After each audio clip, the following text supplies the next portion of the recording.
First Contact's Price. Commander Sarah Chen stood at the viewport of the EDF Perseverance, watching the strange crystalline vessel approach through the inky void. The ship's unusual geometry, all sharp angles and translucent facets, reflected the distant starlight in ways that made her eyes hurt. After 15 years of space service, she thought she'd seen everything. She was wrong. "Their signal is repeating, Commander," Lieutenant Park reported from his communication station. "Still just those same two words. Please and help." Sarah traced the familiar scars on her left hand, a habit she'd developed after the Mars incident. The burns had long healed, but the memory of that day, when quick thinking and unorthodox decisions had saved her crew, remained fresh. Now, facing humanity's first contact with an alien civilization, she felt the same instincts stirring. "Status of the particle shield?" she asked, keeping her voice steady despite the tension coiling in her stomach. "Holding at 98%, Chief Engineer Rossi replied. "But Commander, these readings, their ship's hull appears to be partially phased out of our dimension. I've never seen anything like it." The crystalline vessel had stopped 2,000 kilometers from the Perseverance, maintaining perfect relative velocity. Its surface rippled like water catching sunlight, despite being solid, or at least what passed for solid in their understanding of physics. "Life signs?" Sarah asked, though she already knew the answer.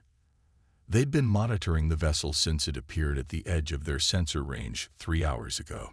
812 distinct signatures. Dr. Martinez answered from the science station. "Biological, but unlike anything in our database. Their cellular structure appears to be silicon-based rather than carbon." Sarah nodded, processing the information. The ship's size suggested it could carry thousands, yet it held only 800. A refugee vessel, perhaps, or survivors of something worse. "Lieutenant Park, open a channel. All frequencies, full spectrum." Sarah straightened her uniform and faced the main view screen. "This is Commander Sarah Chen of the Earth Defense Force vessel Perseverance.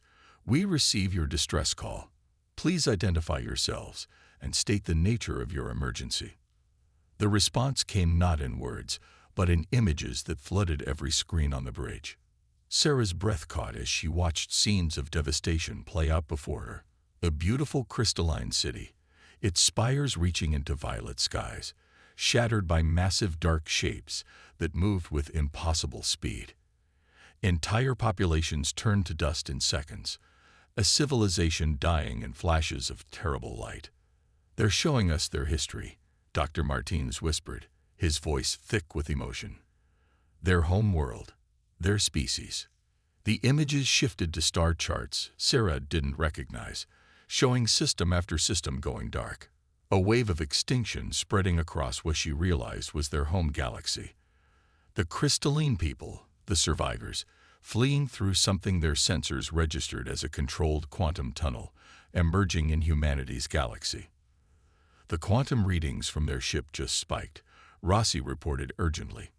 They're transmitting something massive. "Data stream incoming." Sarah made her decision. Accept the transmission. Full quarantine protocols. The bridge crew worked in tense silence as the data poured in. After several minutes, Dr. Martinez looked up from his station, his face pale. "Commander, this is everything. Their entire civilization's scientific knowledge, cultural history, genetic records. They're giving us everything they are." A new image appeared on the main screen, a visualization of dark shapes moving between the stars, consuming everything in their path. The same shapes that had destroyed the crystalline cities, and they were following the refugees. "How long?" Sarah asked, already knowing she wouldn't like the answer. Based on these calculations, Martinez swallowed hard. 6 months. Maybe less. Sarah felt the weight of the moment settle onto her shoulders. This wasn't just first contact anymore. This was a plea for sanctuary, a desperate race-seeking shelter from an apocalypse, and by accepting their transmission, humanity had just inherited their war. She opened a channel to Earth Command, knowing the next few minutes would change human history forever. Command, this is Perseverance. We have a situation that requires immediate attention. We are no longer alone in the universe, and we have less than 6 months to prepare for what's coming. As she spoke, the crystalline ship began to change, its surface flowing like liquid glass until it formed a perfect sphere, a gesture of trust and submission in their culture, she would later learn. The refugees had placed their fate in humanity's hands. Sarah looked at the images of the approaching darkness again, then at her scared hand. Humanity had never faced anything like this before, but then again, humanity had a habit of surviving things they weren't supposed to survive. "Lieutenant Park," she said, her voice carrying the steel that had earned her command, "inform Earth Command that I'm declaring Emergency Protocol 7. And then send a message to our guests. Tell them," she paused, choosing her words carefully, "tell them that humanity accepts their request for asylum, and that we will face what comes together." The bridge crew straightened in their seats, each feeling the gravity of the moment. They had just committed humanity to a war they barely understood, against an enemy they couldn't comprehend, alongside allies they had only just met. But as Sarah watched the crystalline sphere pulse with what she would come to recognize as hope, she knew it was the right choice. Humanity had stepped onto the galactic stage, not with conquest or competition, but with compassion. Now they would have to prove they deserved their place among the stars. The darkness was coming. They had 6 months to prepare, and Commander Sarah Chen intended to make every second count. The Silent Stars. 5 months into humanity's crash course in interstellar warfare, Commander Sarah Chen stood in the Joint Defense Command Center beneath the Himalayas, watching holographic stars wink out one by one. Each disappearance represented another system going dark, another potential victim of what the crystalline refugees, now known as the Lumini, called the Void Hunters. "That makes 17 systems in the past week," Admiral Zhang said, his weathered face illuminated by the holographic display.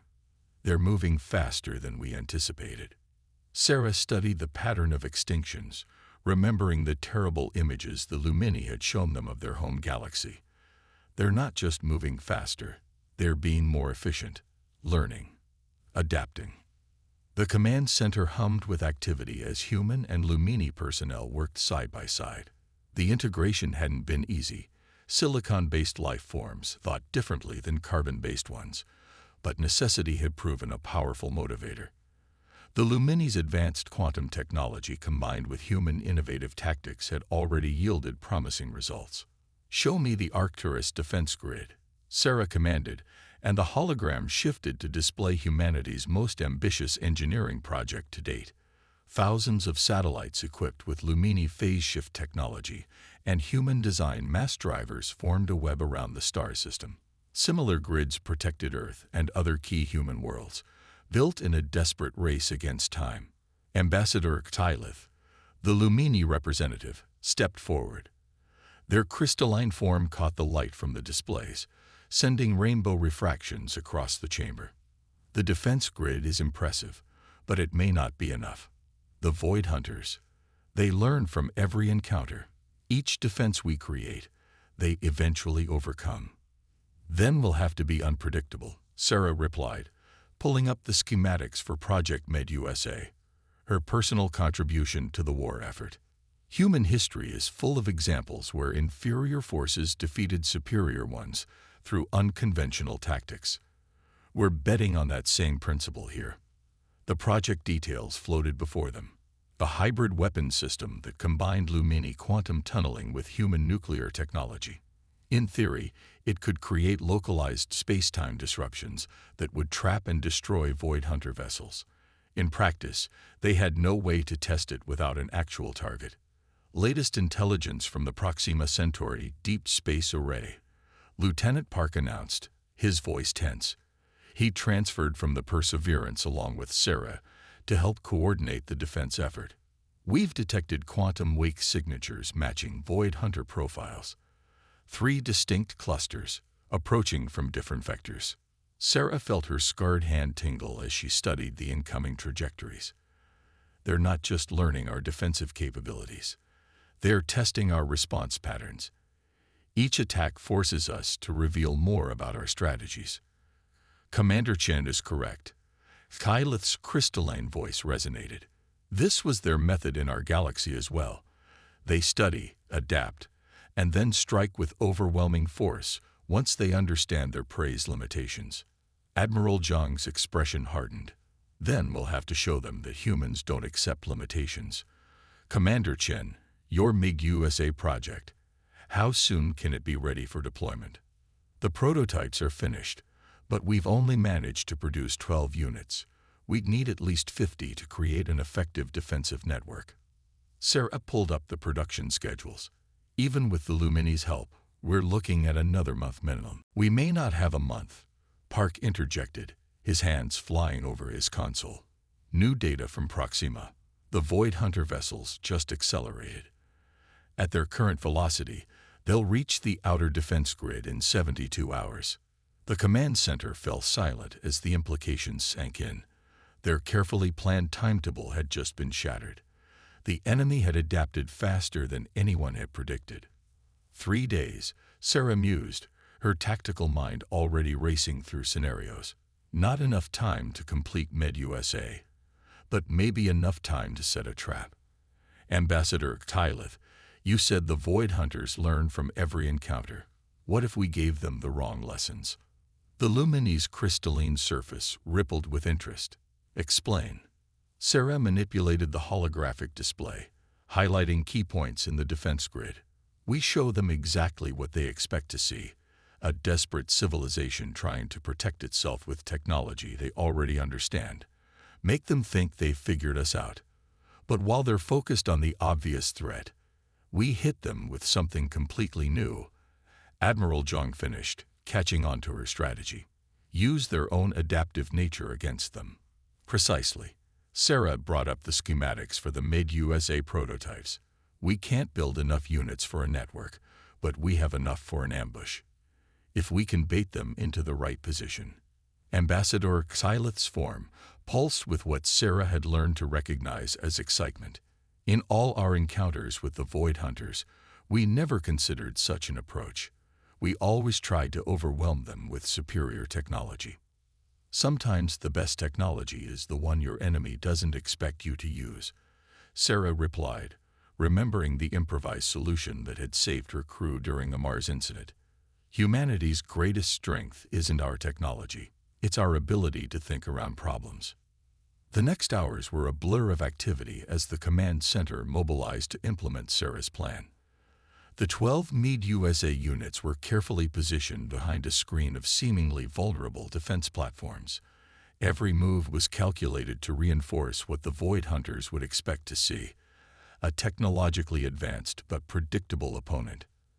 As Sarah worked through the night coordinating the preparations, she caught her reflection in one of the darkened displays. The same determination she'd felt on the bridge of the Perseverance 5 months ago was still there, but now it was tempered with something else, a fierce pride in how humanity had risen to this impossible challenge. They had 72 hours to prepare humanity's first real stand against the Void Hunters. 72 hours to prove that humanity's place among the stars would be earned not just through compassion, but through courage and cunning as well. The silent stars waited, holding their secrets.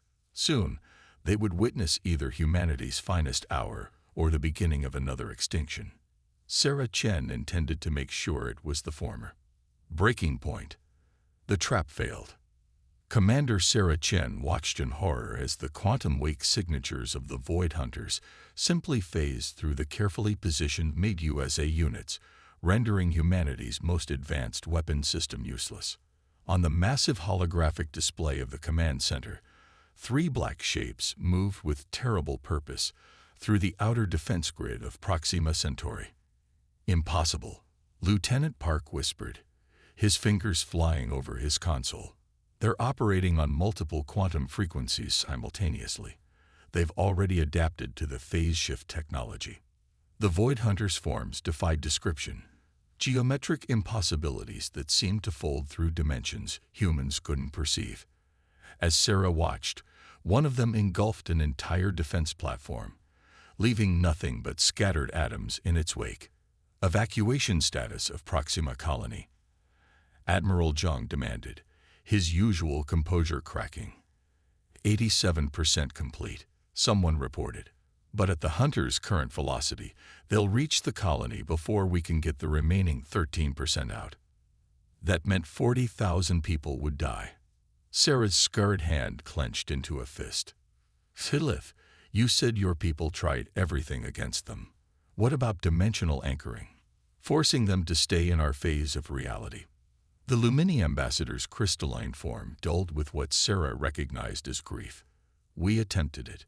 They adapted within minutes, turning our own dimensional matrices against us. That was when we lost our capital world. Sarah turned to the tactical display, mind racing.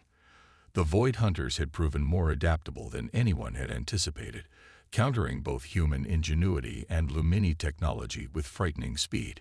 But there was something about their behavior, something that had been nagging at her since the first engagement. They're too perfect, she muttered, earning confused looks from the command staff. Look at their attack patterns. Every response is optimized. Every adaptation is exactly what's needed. No waste, no excess. That's why they're unstoppable, Admiral Zhang said grimly. They learn and adapt perfectly. No.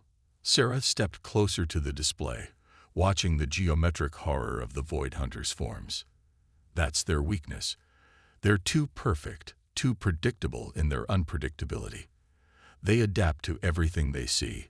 But what if? What if we showed them something that couldn't be adapted to? Something inherently chaotic. Ambassador Xylith's form rippled with interest. Explain. Sarah's fingers danced over the controls, pulling up classified files from Earth's military history. Humanity tried to create perfect weapon systems for centuries. AI-driven responses, optimal attack patterns. But we discovered something interesting. Introducing controlled chaos into battle strategies often proved more effective than perfect optimization. You want to make our defense systems less efficient? Admiral Zhang asked incredulously, while we're losing a colony. No, Sarah's eyes gleamed with the same intensity they'd held during the Mars incident. I want to make them more human. Park, show me the quantum frequency analysis of the Hunter's adaptation patterns. The data appeared, showing the eerily perfect way the Void Hunters shifted through quantum states to counter each defense. Sarah studied it, then turned to Xylith. Your phase shift technology. Can it be modified to generate random quantum fluctuations instead of controlled shifts? The Lumini surface sparked with sudden understanding. Yes, but such chaos would be as dangerous to us as to them. The energy requirements alone would be massive, Sarah finished. But we don't need to maintain it indefinitely.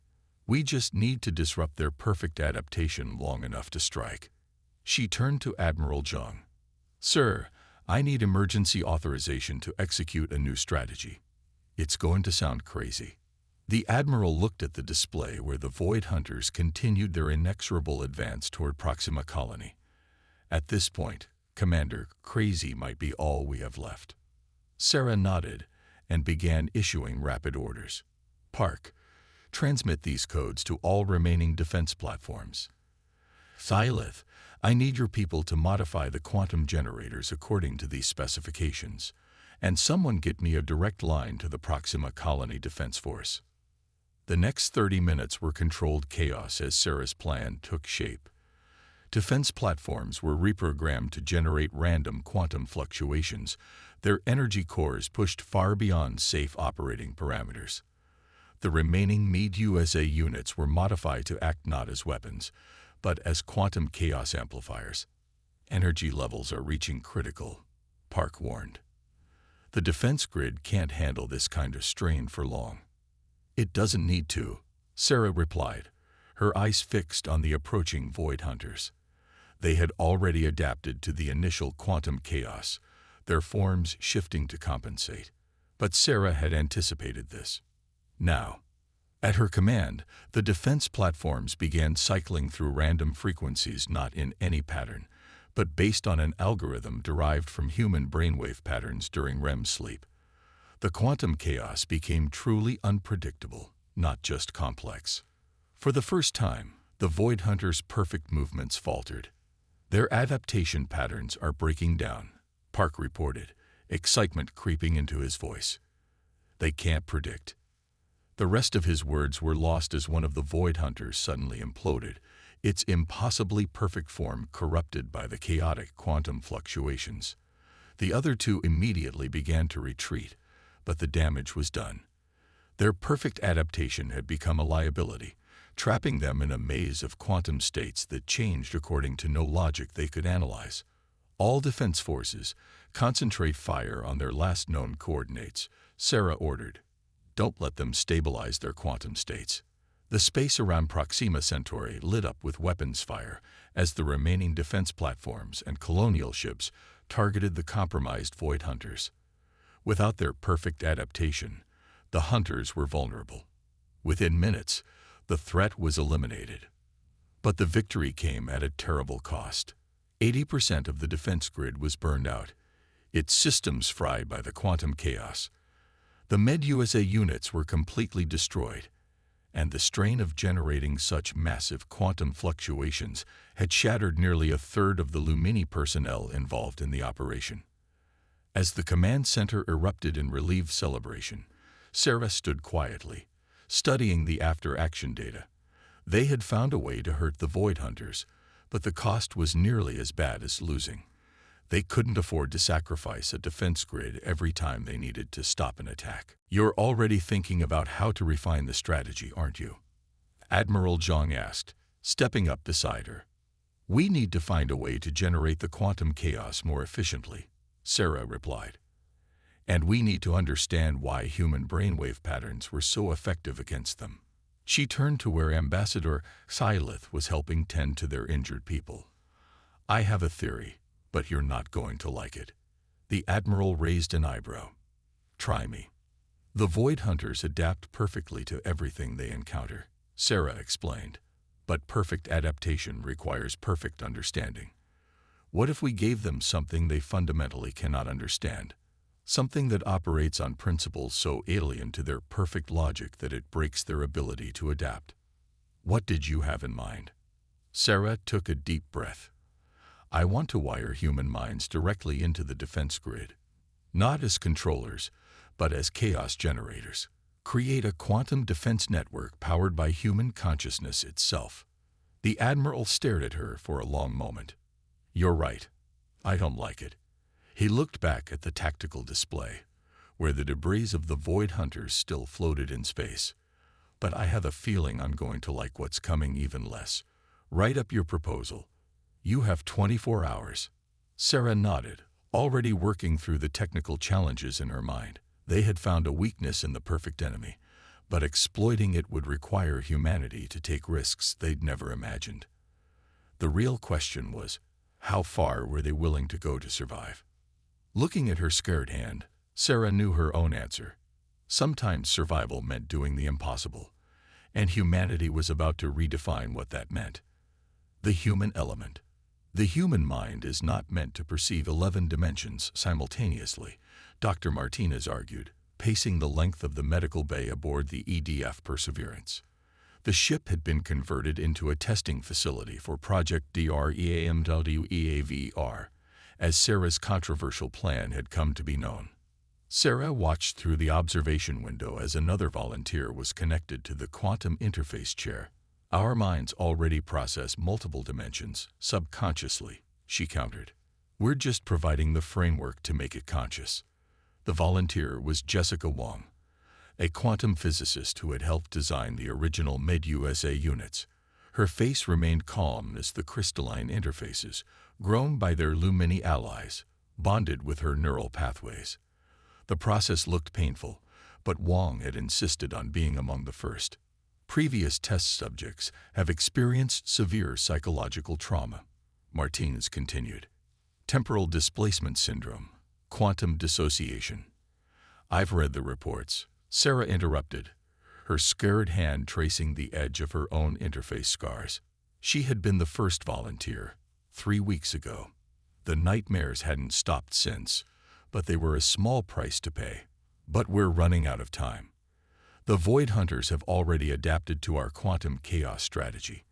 They're coming in larger numbers now. As if to emphasize her point, the ship's quantum sensors registered another distant star going dark. The Hunters were less than 2 months away from Earth now, and their advance had only accelerated since the Battle of Proxima Centauri. Inside the testing chamber, Wang's body tensed as the quantum interface activated. The monitoring equipment showed her consciousness expanding into the higher dimensions that the Void Hunters used for their perfect adaptations. Her vital signs spiked, then stabilized. Neural pathway integration successful, the technician reported. Quantum resonance holding steady at 67%. Sarah leaned forward, watching intently. Wang had made it further than most volunteers, maintaining coherence in the quantum state. But the real test was yet to come. "Begin the simulation," Sarah ordered. The chamber's quantum field generators activated, creating a miniature version of the space-time distortions the Void Hunters used.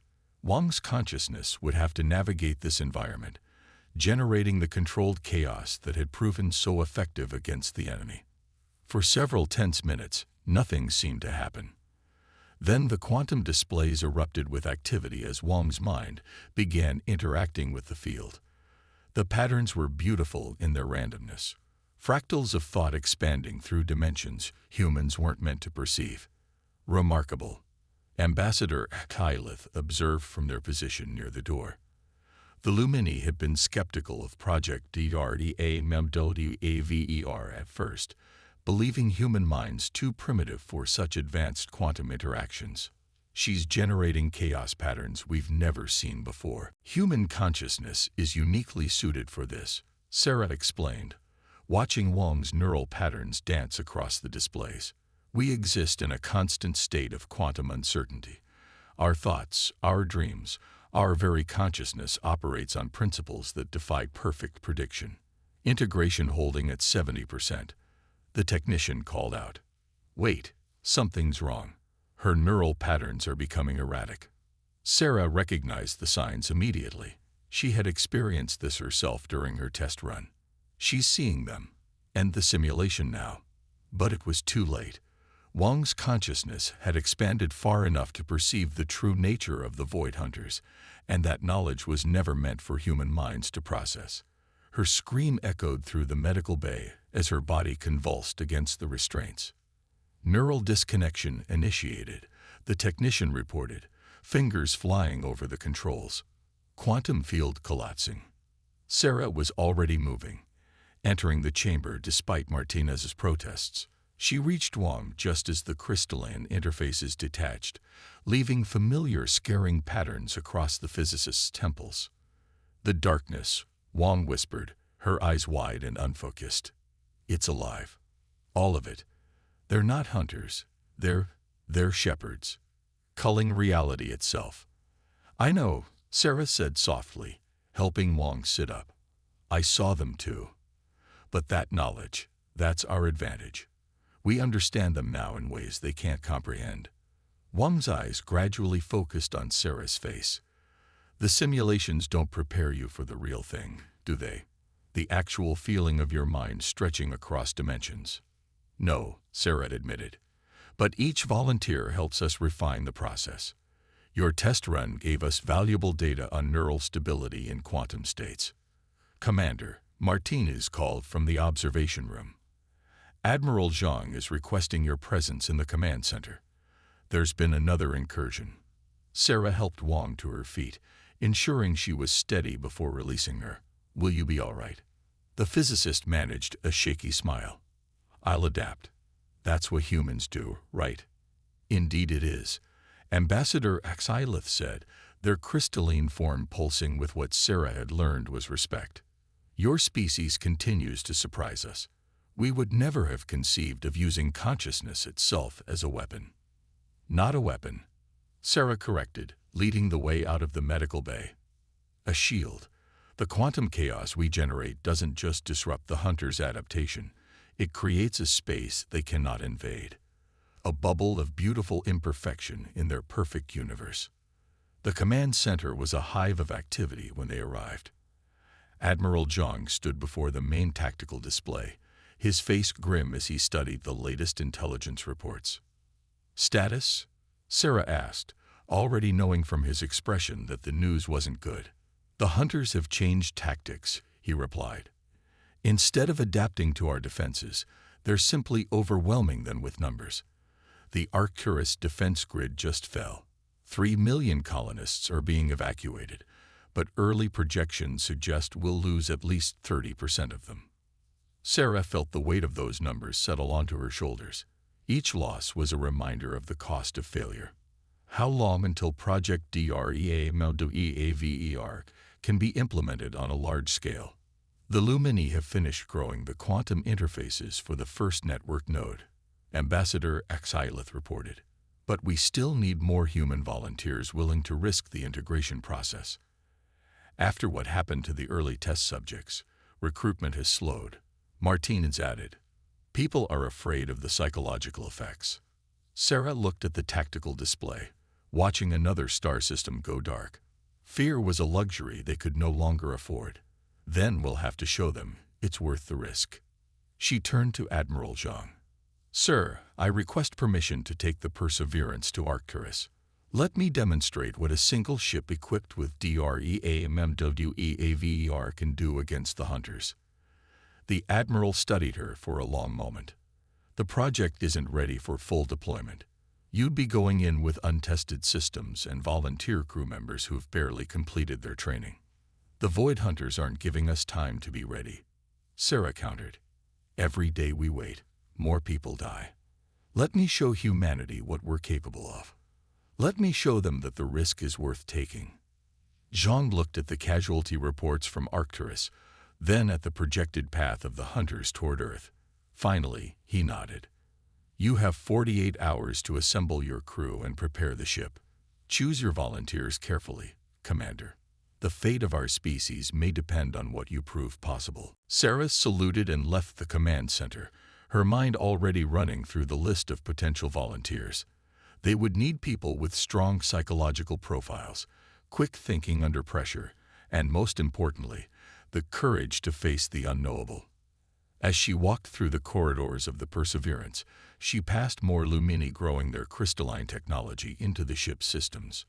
The merger of human and alien engineering was beautiful in its way, proof that different species could achieve more together than apart. Her hand traced the familiar scars from her own quantum interface as she entered her quarters to begin crew selection. The nightmares of what she had seen in the higher dimensions still haunted her, but they had also shown her the truth. The Void Hunters weren't invincible. They were simply another form of life, operating on principles humanity was only beginning to understand. And understanding, as humanity had proven time and again throughout its history, was the first step toward survival. Tomorrow's dawn.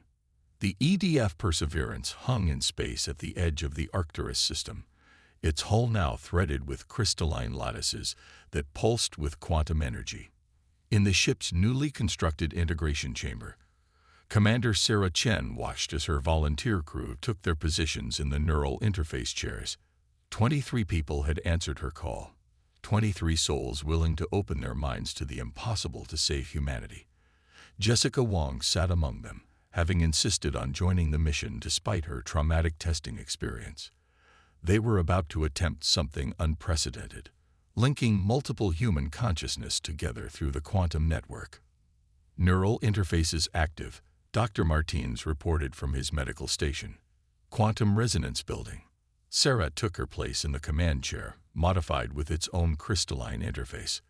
The familiar scaring on her temples tingled as the quantum field began to build. "Remember your training," she addressed her crew.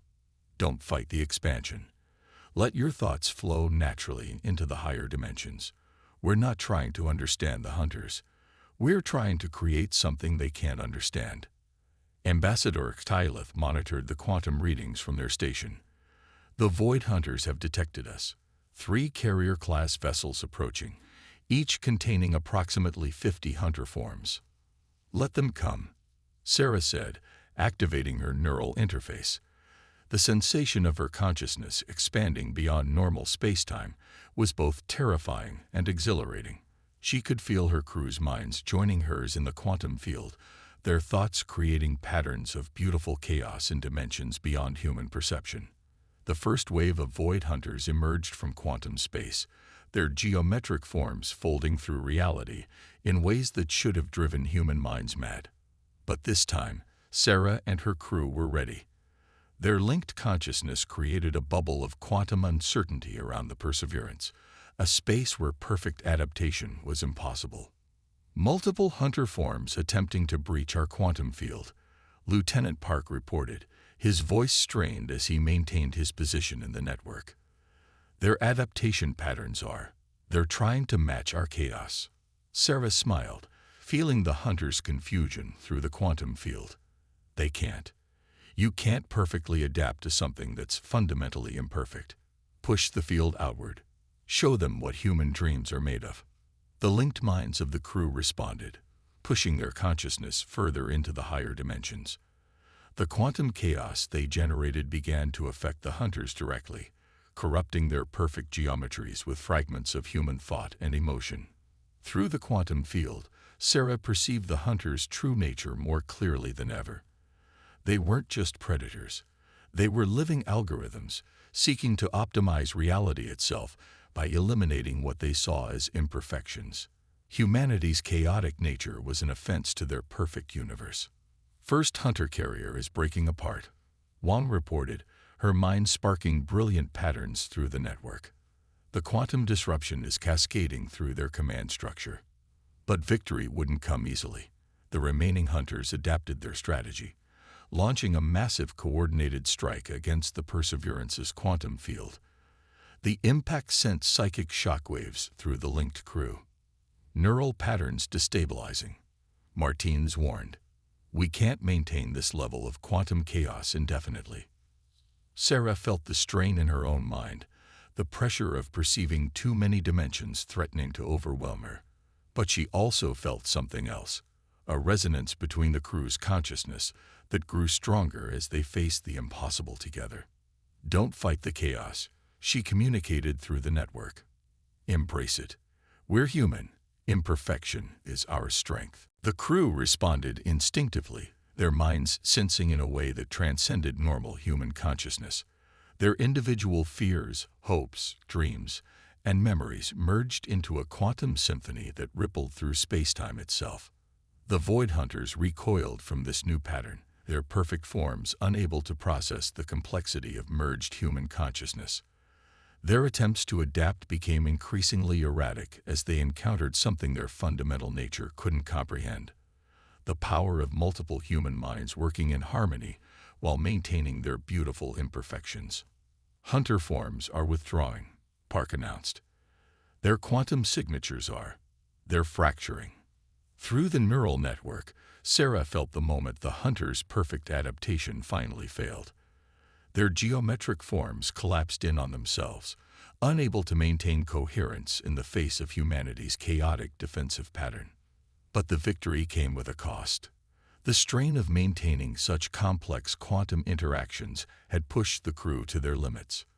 Neural warnings flashed across Martinez's medical displays as one by one. The crew began to lose consciousness. "Shutdown imminent," Martins warned. "We need to deactivate the network." "Wait," Sarah commanded, perceiving something through the quantum field. The remaining hunter vessels weren't just retreating. They were transmitting. They're communicating with others of their kind. "Kylith, can you intercept the quantum signal?" The Lumini ambassador's crystalline form pulsed with effort. "Translating now. It's a warning. They're telling the others to avoid this sector of space. They're calling it the Dream Void, a region where perfect adaptation is impossible." Sarah felt a fierce pride in her crew, even as the quantum network began to collapse. They had done more than just defend a single system. They had shown the Void Hunters that some things in the universe were beyond their comprehension. The neural interfaces deactivated automatically as the crew's consciousness returned to normal spacetime. In the aftermath, as Martinez and his medical team tended to the exhausted volunteers, Sarah stood at the Perseverance's viewport, watching the debris of the Hunter vessels scatter across the stars. "You've done something unprecedented," Ambassador Axilith said, approaching her. "In all our encounters with the Void Hunters, no species has ever forced them to retreat." "We didn't just force them to retreat," Sarah replied, her scared hand pressed against the cool viewport.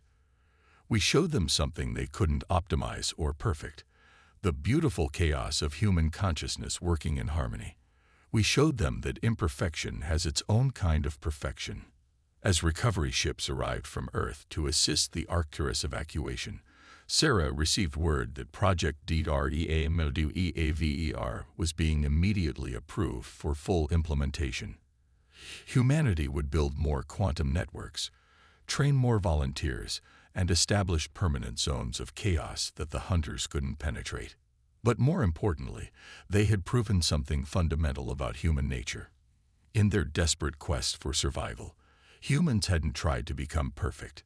Instead, they had weaponized their very imperfection, turning their greatest weakness into their greatest strength. The stars seemed brighter somehow as Sarah watched her exhausted but triumphant crew being tended to. Humanity had earned its place among those stars, not by becoming something else, but by embracing what they had always been, beautifully, impossibly, eternally human.